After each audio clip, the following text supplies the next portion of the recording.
Hey, what's going on, guys? My name is Shane, and welcome to my Sick Sad vlog. Today, I want to talk about how the COVID-19 pandemic has affected my family, and I'm sure it's affected millions of families besides my own. I know it has, but I'm going to describe a scenario that we're in right now that maybe you can relate to. Since the pandemic happened, my wife's hours have been reduced at work. My son got laid off from his job, and my daughter, she was living with us at the time, she moved out. So my daughter and my son were paying money towards rent, and that's gone. And my wife's reduced hours cut her check by about $500 every 2 weeks. So that's about $1,400 a month that we'd lost on income into the house.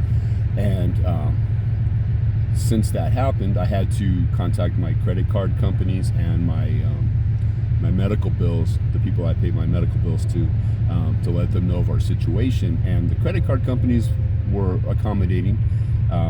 One of them on their website, the first thing you saw was, "Is COVID-19 affecting you, yes or no?" And I said yes, and they automatically deferred the current payment for that month and the next month after that. So that was really cool. And another company, I have to contact them every 30 days and let them know what my situation is. So it's kind of a pain in the ass, but it's still, they're working with us. On our medical bills, on the other hand, my son was in and out of Children's Hospital for several years, and we're still paying off some of that medical bill balance.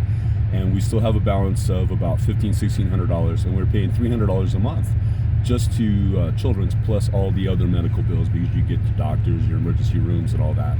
But this was a big bill, and we contacted them, and they were good for the first couple months. Okay, we'll defer your payments, no problem. The second month, the same thing. And I called them up again, and they said, "We can only do 2 months of deferred payments." And I said, "Well, my situation hasn't changed. It doesn't look like it's going to change anytime soon." And they put me on hold for a little bit, talked to a supervisor, and they said, "Well, we can do 1 more month, but that's it."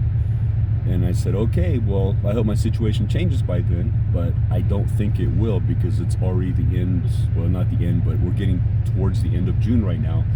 And even if my wife went back to work full time and my son got a job, it's going to be 2 or 3 weeks before they get a full paycheck, and that will be at the middle of July or later.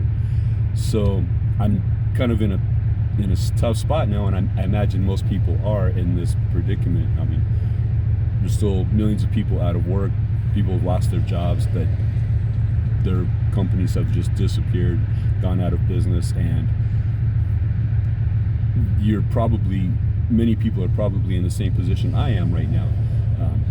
Like I said, I can almost guarantee that my situation is going to be the same well into July as it is right now. And my son just turned 20 just the other day, and these bills are in his name, but we've been paying him on his behalf. So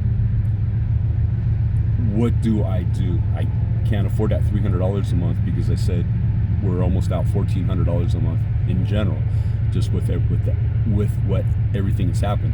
And so do I just let that $300 payment to Children's Hospital go unpaid and let it go to collections?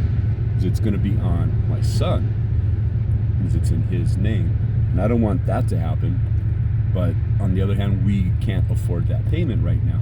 I mean, rent, groceries, utilities, things like that all take priority, taking care of a vehicle so we can get back and forth to work.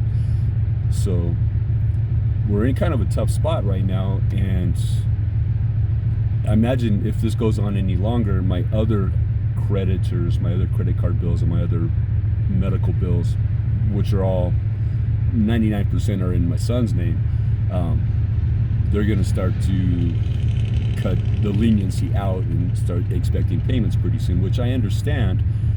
But what we're all going through right now is an unprecedented event. This hasn't happened in anybody's lifetime.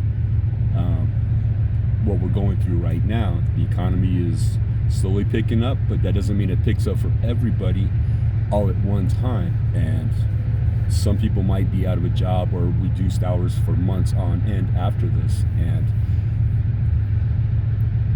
can you still expect leniency from your creditors? And what happens when they say no more?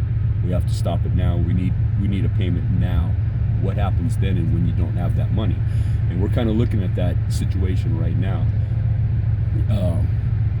I don't want to pull the ultimate dick move and stick my son with the bill, since he has no job, and I don't want him to have to deal with debt collectors. So I don't know what the answer is. Maybe I'll try to make partial payments to my medical bills or his medical bills, but we still don't really have that money either. I mean, instead of paying $300, we could maybe pay $100, but we still don't really have that money to spend. So if you guys have any suggestions, or if you're going through the same thing I'm going through, which I imagine millions of people are, let me know what your plan is, and maybe you can think of something that I haven't thought about. Bankruptcy is not really an option at this moment. I don't want to have to go down that path again. We've done it before, and I don't really want to have to go down that path.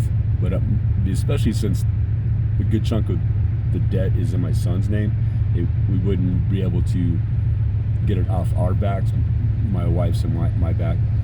So we would still that would still be there. So I don't think bankruptcy is an option, a solid option right now. So yeah, let me know if you're going through the same thing, or if you have an idea of what you could do. Maybe you could pass along some information. And I think I'll end it there. Thanks for hanging out. Thanks for watching. I'll see you guys soon.